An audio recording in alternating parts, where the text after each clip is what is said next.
하나님 말씀은 베드로전서 4장 7절부터 11절까지의 말씀, 신약성경 382페이지입니다. 여러분 찾으셨으면 제가 봉독하겠습니다. 만물이 마지막이 가까이 왔으니 그러므로 너희는 정신을 차리고 근신하여 기도하라. 무엇보다 뜨겁게 서로 사랑할지니 사랑은 허다한 죄를 덮느니라. 서로 대접하기를 원망 없이 하고 각각 은사를 받은 대로 하나님의 여러 가지 은혜를 맡은 선한 청지기 같이 서로 봉사하라. 만일 누가 말하려면 하나님의 말씀을 하는 것 같이 하고 누가 봉사하려면 하나님이 공급하시는 힘으로 하는 것 같이 하라. 이는 범사의 예수 그리스도로 말미암아 하나님이 영광을 받으시게 하려 함이니 그에게 영광과 권능이 세세에 무궁하도록 있느니라. 아멘. 이 시간은 만물이 마지막에 가까이 왔으니 라는 제목으로 하나님 말씀 증거하도록 하겠습니다. 만물이 마지막에 가까이 왔으니. 여러분, 만물이 마지막이 정말 가까이 온 것 같습니다. 온 세상에 점점 죄악이 극에 달하고 있습니다. 지금 이 시대처럼 기독교가 전반적으로 전 세계적으로 붕괴되고 있고 그리고 하나님의 영광이 이렇게 훼손된 시대는 없었습니다. 전 세계가 마치 무엇인가 홀린 것처럼 종교통합으로 가고 있고요. 그리고 정말 걷잡을 수 없을 정도로 빠른 속도로 타락이 극에 달하고 있습니다.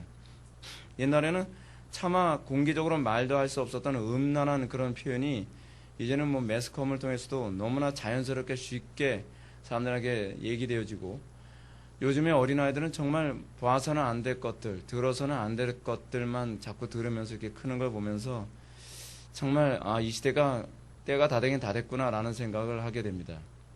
근데 여러분, 마지막 때가 되면 가까이 오면 가까이 올수록 나타나는 특징이 뭔지 아십니까? 그것이 뭐냐면 때가 다 됐다는 것을 못 느끼는 겁니다. 이게 마지막 때가 가까이 올 때 나타나는 전형적 특징입니다. 사람들이 점점 느슨해져 갑니다. 저는요, 소돔과 고모라 때도 그렇고 그리고 노아의 시대 때도 그렇고 항상 그 타락의 가장 전형의 특징이 무엇이냐면 임박성, 주님의 재림의 그 임박성에 관해서 사람들이 점점 느슨해지는 것이 종말의 때의 전형적인 특징이 아닌가라는 생각이 듭니다. 그래서 예수님께서 말씀하시지 않습니까? 노아의 때와 롯의 때의 특징을 뭐라고 얘기하죠? 죄로 거론하지 않아요. 극악무도한 죄가 있는 건 사실인데 더 전형적인 특징이 뭐라고 얘기하죠? 먹고 마시고 시집가고 장가가고 사고 파는 문제, 일상의 문제. 일상의 문제 중요하죠. 일상의 문제가 중요한데 그것에 사람들이 너무 몰입된 나머지, 매몰된 나머지 주님이 오시는 날에 대한 긴장감이라고 하는 것이 점점점 사라져버리고 마는 거예요. 그냥 아무리 경고해도 그냥 그렇게 들리는 거죠. 그냥 맞아. 뭐 동의를 해. 동의를 하는데 문제는 구체적인 액션이 없는 거죠. 여러분, 제가 여러분한테 누누이 말씀드리지 않습니까? 여러분, 주님 오실 때 다 가까이 왔다. 여러분 다 동의하죠? 동의하는데 여러분 준비합니까? 어떻게 준비하죠? 여러분, 우리는 동의하는 것이 신앙이라고 생각하지 마십시오. 우리가 정말 조심해야 되는 것이 뭐냐면, 칼빈이 기독교 강의에서도 그 얘기하지 않습니까? 지적 동의가 신앙은 아니라고요. 우리가 신앙이라고 했을 때는 반드시 무엇을 동반했을 때 신앙이냐면 그 어떠한 행동을 하기 위한 열망과 행동이 같이 동반됐을 때 신앙이에요. 진짜 믿음이 들어가면 항상 우리에게 그 일을 위해서 어떻게 할 것인가를 고민하고 구체적인 액션이 나오게 돼 있어요. 그래서 신앙은요, 구체적인 거예요. 신앙은 피상적이지 않아요. 자, 우리가 한번 아까 제가 언급했던 낸시 피어시가 한 말을 잠깐 들어볼까요? 오늘날 이 시대 특징입니다. 종교는 우리가 순종해야 마땅한 객관적인 진리로 간주되는 것이 아니라 선택 가능한 취향의 문제에 불과하다. 이것이 오늘날 이 시대 사람들이 가지고 있는 특징이라는 거예요. 오늘날 이 시대 사람들이 가지고 있는 종교에 대한 특징이 뭐예요? 취향이에요. 선택 가능한 취향이에요. 여러분들은 절대적이라고 생각합니까? 포스트 모더니즘 시대에 나타나는 특징이 무엇이냐면 신앙이 절대적이라는 의식이 머릿속에 사라졌다는 거예요. 여러분, 우리는 이런 모습이 너무나 자연스럽지만 19세기 이전 사람들에게는요, 이것이 굉장히 부자연스러운 모습이에요. 하나님의 말씀이 또는 성경이 이렇게 얘기했다 그러면요, 이건 절대적인 거예요. 우리는 성경의 가르침이 또는 강단의 설교가 절대적이라는 인식 안 하죠. 우리는 기독교를 부정하지는 않지만 우리는 기독교를 개인적인 취향의 문제로 전락시켜버리고 말았어요. 그래서 여러분 어떻죠? 우리는 흔히 이렇게 얘기하죠. 왜 예수를 믿어도 그렇게 별독스럽게 믿어? 여러분, 우리는 이 얘기가 안 믿는 사람들 입에서 나오는 소리가 아니라 오늘날 교회 다니는 사람들 입에서 흔히 나오는 소리라는 것은 경악할 만한 문제입니다. 왜 사람들이 이런 얘기가 나오죠? 왜 예수를 믿어도 그렇게 믿죠? 왜 믿느냐, 그런 질문을 왜 하죠? 취향이니까요. 이건 취미 생활이에요. 오늘날 여러분들이 믿는 기독교 생활은 전부입니까? 아니면 취향입니까?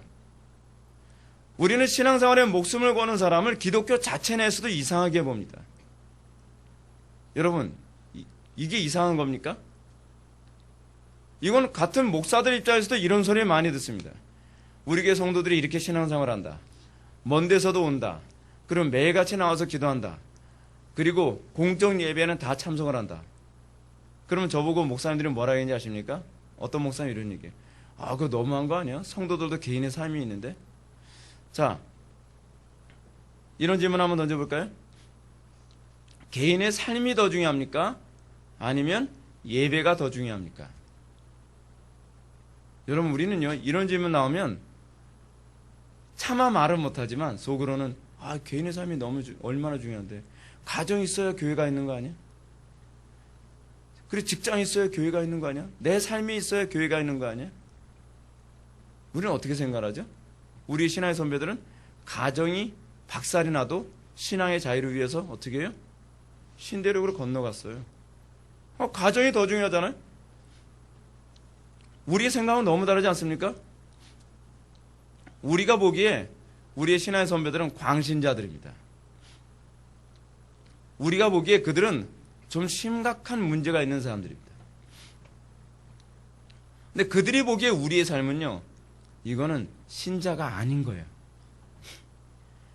어느 쪽이 문제죠? 우리는 흔히 이런 소리 많이 합니다.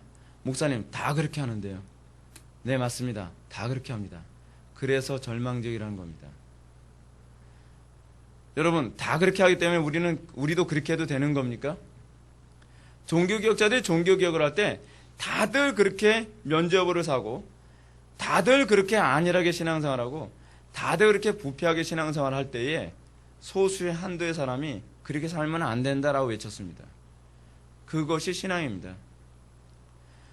마지막 때가 가까이 올수록 사람들은 점점 영적으로 잠들 겁니다. 마지막 때가 가까이 올수록, 그래서 여러분 7절은 이렇게 얘기합니다. 만물이 마지막이 가까이 왔으니, 그러므로 어떻게 해요? 가장 첫 번째 요구하는 것이 이겁니다. 정신을 차려랍니다. 정신을 차리는 것. 정신을 차리고 라고 하는 이 헬라어의 원어 의미는 올바른 마음의 자세를 얘기하는 겁니다. 어디서부터 출발하는 거예요? 마음의 자세부터 시작하는 거예요. 여러분들의 마음의 자세가 성경에 분명히 서 있어야 된다는 거예요. 시대의 풍조에 서 있으면 안 돼요. 남들도 다 이렇게 신앙생활 하는데, 아니 왜 그렇게 예배를 엄격하게 예배를 인도하지? 굳이 저렇게 신앙생활해야 될 필요성이 있나? 여러분, 애석하게도 인터넷으로 제 설교를 듣는 상당수의 사람들이 우리 교회를 좋지만 오고 싶어 하지 않은 이유가 있다릅니다. 난 저렇게까지 신앙생활 못하겠어. 저는 그런 분들에게 도대체 왜 설교를 듣는지 모르겠어 라고 저는 질문을 던질 수 있습니다. 그건 취향이죠. 예. 내 취향은 회복의 교회 스타일이야, 설교 스타일은. 근데 그렇게는 살고 싶지 않아. 아니 이렇게도 살지 않을 걸 도대체 왜 듣죠? 그렇지 않습니까? 여러분, 하나님을 만홀히 여기지 마십시오. 신앙생활에 취미생활을 하지 마십시오. 그리고 여러분들은 설교를 들을 때 나는 50%만 따라서 할 거야 라고 그런 태도로, 그런 마음의 자세로 예배에 참석하지 마십시오. 여러분들 예배에 참석할 때부터 어떤 태도로 가져야 돼요? 어떻게 해야 내가 말씀대로 살 것인가에 대한 고민을 가지고 여러분 설교를 들으십시오. 저는 회개에 합당한 열매를 맺지 않는 건 저는 성격의 문제라고 절대로 생각하지 않습니다. 많은 사람들이 그렇게 세뇌 교육을 하도 시켜서 잘 안 바뀌는 사람들이 주변에 굉장히 많은데 여러분들의 열매가 안 나타나는 건 신앙의 문제입니다. 그거는요, 기질의 문제가 아니라 성격의 문제가 아니라 신앙의 문제예요. 하나님과의 관계의 문제라는 거예요. 만물의 마지막에 가까이 왔으니 여러분들이 가장 먼저 해야 될 일이 무엇이냐면 여러분들의 마음의 자세를 분명히 하는 겁니다. 정신을 차려야 되는 겁니다. 그러면서 뭐라고 얘기합니까? 근신하여 기도하라고 얘기합니다. 근신하라는 얘기가 무슨 얘기입니까? 환경에 따라 요동하지 말고 마음의 중심을 잡는 조심성을 말합니다. 여러분, 주님 오실 날이 점점 가까이 올수록 세상 풍조는 점점 여러분들의 믿음을 뒤흔들 겁니다. 여러분, 유행 좋잖아요? 여러분, 요즘에 교회 유행이 뭡니까? 요즘 교회도 유행을 타요. 한동안 뜨레스티아스나 알파 하는 게 유행이었대요. 그럼 그 유행 쭉 따라가요. 한동안 큐티가 유행이었대요. 그 유행 쭉 따라가요. 참 웃기는 게 뭔지 아십니까? 한동안 빔 프로젝트 크게 해가지고서 뒤에다가 이 대형 스크린 설치하는 게 서울의 5교회에 의해서 이게 하나의 유행에 불고 나니까 여러분 참 저는요 우리 친한 목사님들 개척하는 그 교회에다 가서도 이런 생각을 합니다. 아니 개척해서 교인도 몇 명 안 되는데 비싼 돈 들어가면서요 대형 스크린 설치해 놓고요 그리고 그 대형 한 50인치 이상 되는 대형 그 TV 있지 않습니까? 그걸 여러 개 설치해놔요. 아, 뒤에서 담임 목사 얼굴 다 보이는데 굳이 이렇게 좁은 공간에 대형 TV라든지 대형 스크린을 설치해야 될 이유가 어디 있죠? 그러면서 대형 교회들이 그 빔 프로젝트를 해가면서 담임 목사님 스크린 딱 비추니까 똑같이 비추는 거예요.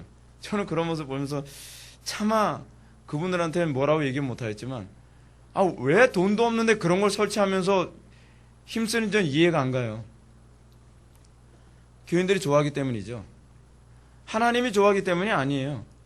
하나님께서 또는 우리 예배 모범에 반드시 예배 시간에는 빔 프로젝트를 설치해야 된다라는 말이 없어요. 근데 굳이 없는 돈까지 빚을 내가면서 그렇게 예배당을 설치한단 말이에요. 왜 그렇죠? 이게 근신하지 못해서 그래요. 근신한다는 게 뭐예요? 마음의 중심을 잡는 조심성을 얘기하는 거예요. 하나님의 말씀에 딱 마음의 중심을 딱 잡아야 돼요. 성경이 뭐라고 얘기하느냐에 우리의 마음을 잡아야 돼요. 시대가 어느 쪽으로 가냐는 중요한 문제가 아니에요. 중요한 건 성경이 우리에게 뭐라고 가르치느냐에 관한 문제란 말이에요. 요즘 집집마다 난리죠. 우리 아이들 대학 보내기 위해서는 아이들 그 과외 공부 많이 시켜야 된다. 예수 믿는다는 사람들도 이 세상 풍조에 따라다니느라고 과외 공부로 애들 한 5개, 6개, 저는 그렇게 5개, 6개, 9개까지, 9개, 10개까지 시킨다는 얘기 듣고서 어떻게 시간이 이게 가능한가 싶어요. 그래서 애를 초토화 시켜버리죠. 멀쩡한 애 초등학교 2, 3학년 되는 머리에 원형 탈모증 생길 정도로요. 왜 그러죠? 그래서 빚을 내는 거예요. 그래서 빚을 내서 빚을 감당할 수 없으니까 어떻게 해요? 엄마들이 몸을 팔러 다녀요. 여러분 이런 말도 안 되는데 몸을 팔아서라도 애 교육을 시키겠다? 그럼 그렇게 교육받고 큰 애들은 과연 나중에 커서 뭐가 될까요? 사회 악이 되겠죠? 그런 아이들 중에서 정치가가 나온다고 생각해 보십시오. 끔찍하지 않습니까? 그런 아이들 중에서 의사가 나오고 그런 아이들 중에서 판검사가 나온다고 생각해 보십시오. 끔찍하지 않겠어요?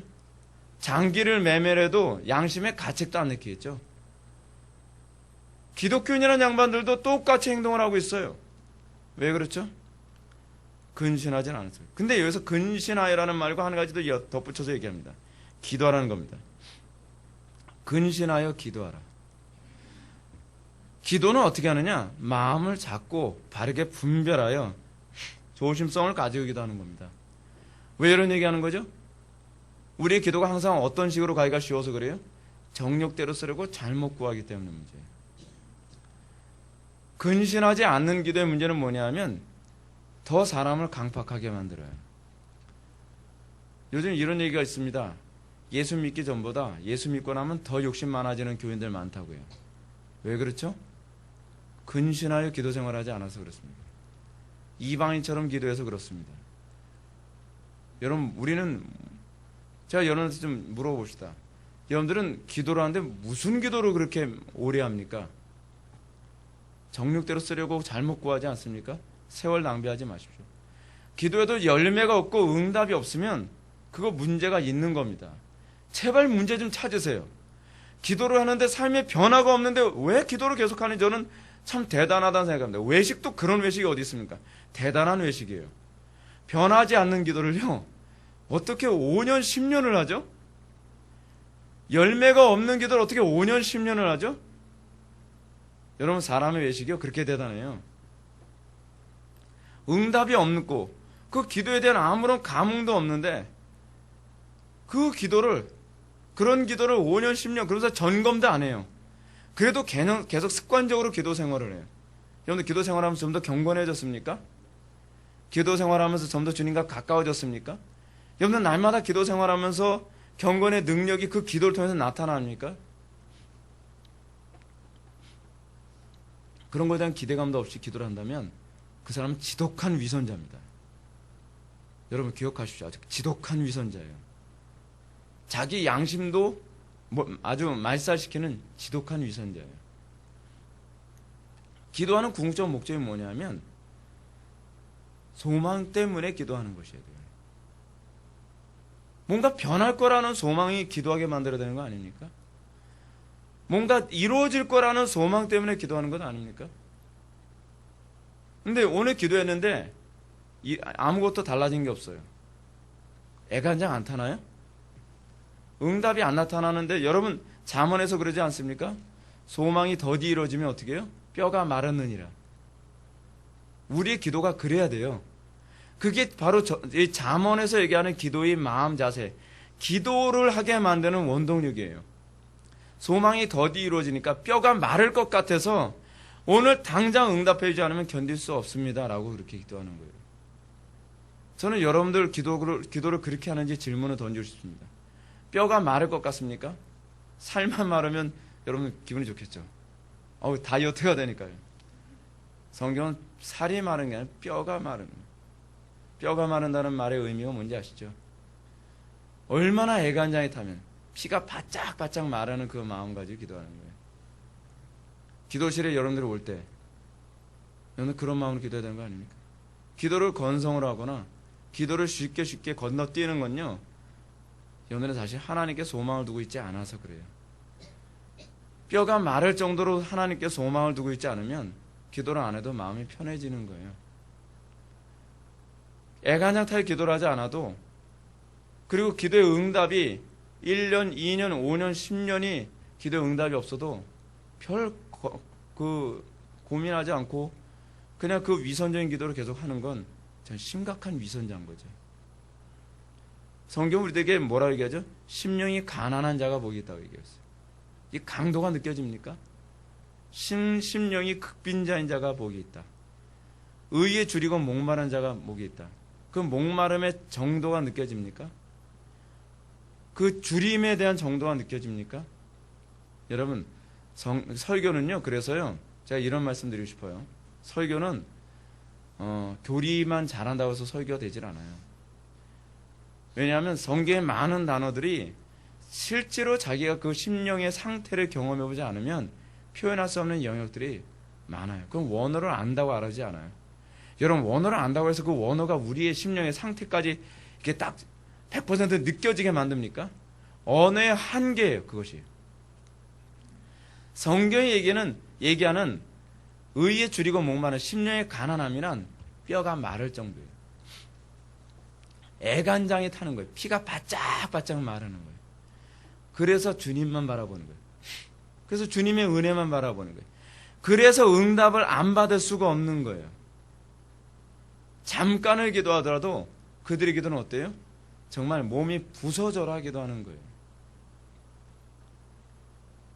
그러면서 시간이 없으니까 일일이 다 얘기 못하겠네요. 그러면 8절, 무엇보다 뜨겁게 서로 사랑할지니 사랑은 허다한 죄를 덮느니라. 만물의 마지막에 가까이 왔으니 우리가 첫 번째로 해야 될 일이 뭐예요? 정신을 차리고 근신하여 기도하는 것. 가장 첫 번째로 우리에게 요구하는 건 기도예요. 기도라는 것을 기억하십시오. 기도하지 않고 만물의 가까움을 대비할 생각하지 마십시오. 우리 개혁교회가 문제가 그거 아닙니까? 기도를 죽어라고 안 해요. 성경 공부만 많이 하면 뭐 만물의 가까이 옴을 대비할 수 있을 거라 생각하는데 아니에요. 우선순위는 기도예요. 그것도 그냥 기도가 아니라 정신을 차리고 근신하는 기도예요. 그것이 첫 번째로 우리가 항상 염두에 둬야 될 거예요. 두 번째는 뭐죠? 무엇보다 뜨겁게 사랑할지니 사랑은 허다한 죄를 덮느니라. 누굴 사랑하죠? 하나님을 사랑하고 이웃을 사랑하는 거예요. 어떻게 사랑하라고요? 뜨뜻미지근하게요? 아니요, 뜨겁게요. 성경은 차든지 더없든지 하라라고 얘기하지 않습니까? 요한계시록에서요. 하나님은요, 뜨뜻미지근한 거를 가장 혐오합니다. 근데 여러분, 저도요, 뜨뜻미지근한 게 제일 혐오스럽게 보여요. 신앙생활은요, 아싸라야 돼요. 아싸란 게 좋아요. 그래서 저는 우리 부모님이 이북 사람이라서 그런지 몰라도 저는 평안도 사람들 기질이 되게 마음에 들어요. 아싸라잖아요. 뭐 아니면 도예요. 아니, 여러분 신앙생활 하려면 제대로 되는 거 아닙니까? 신앙생활 대충 하려고 교회 나왔다는 사람들 보면 저는 이해가 안 돼요. 여러분 뭐든지 대충 하면요 건질 게 하나도 없어요. 그렇지 않습니까? 뭐든지 하나 시작했으면 끝장을 보겠다는 태도. 그런 사람이 뭔가 하더라도 제대로 하지 않겠습니까? 그리고 9절 서로 대접하기를 원망 없이 하고 이 만물이 마지막에 가까이 왔을 때 우리에게 요구하는 세 번째 요구는 무엇이냐면 서로 대접하기를 원망 없이 하라는 겁니다. 그래서 이 대접하라라고 하는 얘기가요 필로스와 크세노스의 합성어인데 그래서 필록세노스라고 해요. 필록세노스라고 하는 이 표현, 이 단어가 어떤 단어냐면 나그네에게 사랑을 베푼다는 의미입니다. 그러니까 그냥 대접을 하는 것이 아니라 서로 나그네를 대접하라는 거예요. 근데 이 나그네라는 게 어떤 나그네냐면 이 당시에 신앙이 박해로 도망 다니는 사람들을 얘기하는 거예요. 오늘날 우리식으로 따지면 어떤 것이죠? 신앙생활로 인해서 고통당하는 지체들, 그러나 다른 지체들 어떻게 해요? 뜨겁게 사랑하면서 그들을 대접하라는 겁니다. 마지막 때가 가까이 올수록 믿음 생활하는데 어려움과 박해가 극에 달하게 될 것입니다. 그럴수록 우리는 어떻게 해요? 그런 형제들을 서로 보살피고 보듬어주고 권면하고 그리고 또 장려하며 우리가 그들을 서로 도와주는 그 사랑의 띠로 하나가 되는 것. 마지막 때가 가까이 올수록 우리가 서로 뜨겁게 사랑하는 일이 더욱 필요할 겁니다. 근데 여러분 마지막 때가 될수록 어떻게 된다 하죠? 불법이 성행함으로 사랑이 식어지리라라고 얘기하죠. 사랑을 지키기 위한 싸움은 처절한 싸움이 될 겁니다. 그리고 10절로 넘어갑시다. 각각 은사를 받는 대로 하나님의 여러 가지 은혜를 맡은 청지기같이 서로 봉사하라. 여기서 지금 마지막으로 얘기하는 것이 무엇이냐면 은사를 잘 활용하라는 겁니다. 여러분 하나님께서 여러분들 각자에게 주어진 은사가 있죠. 뭐 반주하는 은사 가진 사람도 있고 또 찬양하는 은사를 가진 사람도 있고 또 설교하는 은사를 가진 사람 있고 저는 설교의 은사를 받은 사람이죠. 또는 여러분들 중에 각자 여러 가지 은사가 있을 겁니다. 마지막 때를 대비해서 여러분들이 잘해야 되는 것이 무엇이냐? 자기 은사에 충실한 겁니다. 생각해 보십시오. 마지막 때가 가까이 오는데 설교자의 은사를 엉터리로 충실하지 않는다고 생각해 보십시오. 교회가 제대로 돌아가겠습니까? 한국교회가 좀 쑥대밭인 이유 중에 하나는 뭐냐면 이 말씀에 충실하지 않아서 그래요. 선한 청지기같이 서로 봉사하는 그 받은 은사대로 하나님께 충성을 다하지 않는 것이 이게 문제예요. 교회는요 그럼 목사 혼자서 되는 게 교회가 아닙니다. 여러분들 각자가 맡은 은사가 있어요. 그 맡은 은사에 충성을 다할 때에 만물의 마지막을 대비하는 가장 탁월한 교회가 될 것입니다. 여러분 송아시아 7교회 중에서 하나님께 칭찬만 받고 책망 듣지 않은 2개의 교회가 있죠. 하나가 뭐죠? 서머나 교회. 또 하나 교회가 뭐죠? 빌라델비아 교회. 이 2개의 교회는 칭찬만 있고 책망이 없는 교회예요. 근데 이 2개의 교회에 공통점이 있습니다. 뭔지 아세요? 한번 여러분 요한계시록 보실까요? 먼저 2장 한번 보시기 바랍니다.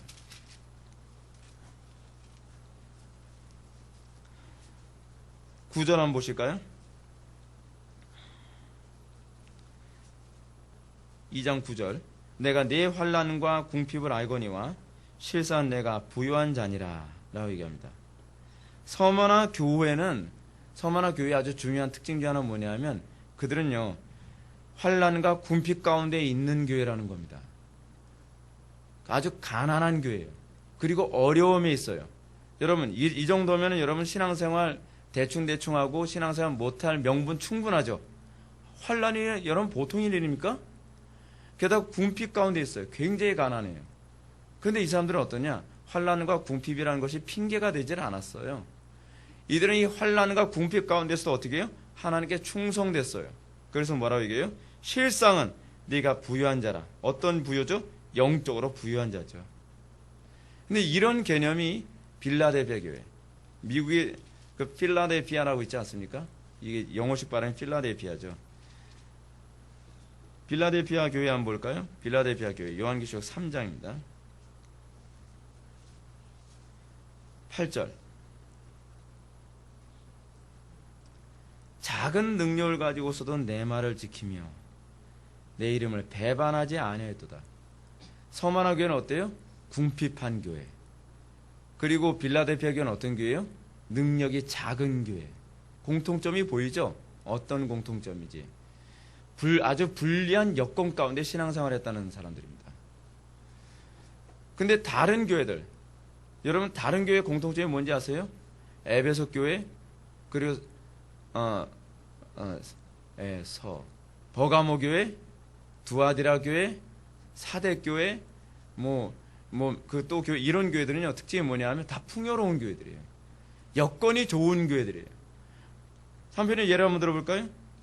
맨 마지막 교회 한번 볼까요? 라오디게아 교회 17절 보시기 바랍니다. 내가 말하기를 나는 부자라 부유하여 부족한 것이 없다 하나. 이 라오디게아 교회는 필라델피아 교회하고 오히려 대조를 이뤄요. 아니 서머나 교회 오히려 대조를 이룬다고 볼 수 있죠. 그죠? 어때요? 이 사람들은 표면적으로는 부자였어요. 근데 실제로 속을 들여다보니까 어때요? 부유하질 않아요. 곤고한 것과 가련한 것과 가난한 것과 눈먼 것과 벌거벗은 것을 알지 못해요. 제가 이걸 바꿔서 이렇게 얘기해 드릴까요? 빌라델피아 교회나 서머나 교회의 공통점이 뭐냐면 인간의 전적 무능과 타락에 대한 자각이 있는 교회라고 볼 수 있어요. 여러분 저는요 다 됐다고 생각하고 남들보다 좀 괜찮다고 생각하고 난 내 정도 이 정도 신앙이면 괜찮지라고 하는 사람이야말로 제일 위험한 사람입니다. 나는 부족하고 나는 가난하고 나는 궁핍하며 나는 아무것도 가진 것이 없기 때문에 나는 오로지 하나님만 의지할 수밖에 없습니다. 라는 이 상태가 가장 안전한 신앙 상태인 것을 믿으시기 바랍니다. 지금 서머나 교회나 빌라델피아 교회의 특징이 무엇이냐면 그들은 환난과 궁핍 가운데 있다고 생각하고 있어요. 그들은 가장 궁핍한 존재라고 생각하고 있어요. 그러나 하나님께서 뭐라고 얘기하죠? 사실 너희들은 부유한 자라라고 말씀하고 계세요. 여러분 우리가 이 받은 은사를 가지고서 우리가 어떻게 해요? 선한 청지기같이 서로 봉사하라. 우리는 어떤 태도를 견지해야 되죠? 최악의 상황이라 할지라도 내가 부족한 재능이라 한다 할지라도 어떤 태도를 견지해야 돼요? 서머나 교회나 빌라델피아 교회처럼 내가 가장 안 좋은 상황이고 연약하고 내가 가장 가난하고 내가 가장 무능한다 할지라도 이걸 통해서 내가 하나님께 최선의 헌신과 충성을 다하겠다는 각오로 살아가는 자들이 이 마지막 때에 정말 믿음 지키는 참된 일꾼 될 것을 믿으시기 바랍니다. 시대가 점점 어려울수록 우리는 자꾸 환경을 탓합니다. 나는 신앙생활 하기가 남들보다 안 좋아. 남들은 그래도 이러이러한 여건을 가지고 있는데 난 이래. 여러분 하나님은 환경 가지고 일하시는 분이 아니십니다. 항상 우리에게 중요한 문제는 우리의 마음가짐입니다. 우리가 항상 하나님께만 집중하며 적은 능력을 가지고서라도 하나님께 큰 영광을 나타내고자 하는 그런 마음가짐으로 살아가느냐가 중요한 문제입니다. 여러분 빌라델피아 교회가 뭐라 얘기합니까? 적은 능력을 가지셔도 내 말을 지키며 내 이름을 배반하지 아니할도다. 환경이 안 좋은데 열매는 더 좋은 열매를 맺는 거예요. 최악의 상황에서 최선의 열매를 맺는 거. 여기에 신앙생활에 미묘한 그 매력이 있지 않겠습니까? 근데 우리는 어떻게 하죠? 우리는 최고의 환경에서 최악의 열매를 맺고 있습니다. 여러분, 서머나 교회나 빌라델비아 교회 같은 그런 모습은 결코 그런 모습이 아닙니다. 환경 탓하지 마시고 우리에게 주어진 환경을 항상 감사함으로 여기며 이 가운데서 내가 어떻게 최고의 열매를 하나님을 기쁘시게 해드릴까라는 이 고민 좀 할 수 있었으면 좋겠습니다. 우리가 이것을 통해서 날마다 열매를 맺고, 그래서 우리 회복의 교회가 비록 숫자가 적지만, 우리 회복의 교회가 비록 돈 많은 사람도 별로 없지만 저는 뭐 상관없어요. 오히려 이 모습을 통해서 더 하나님께 강력하게 영광을 나타낼 수 있다면 우리 교회가 바로 서머나 교회고 우리 교회가 바로 빌라델비아 교회가 아니겠습니까? 우리의 가정이, 그 여러분들 신앙이, 그리고 우리 회복의 교회가 항상 그러한 신앙에 초점을 맞추면서 살아갈 수 있기를 주님의 이름으로 축원합니다.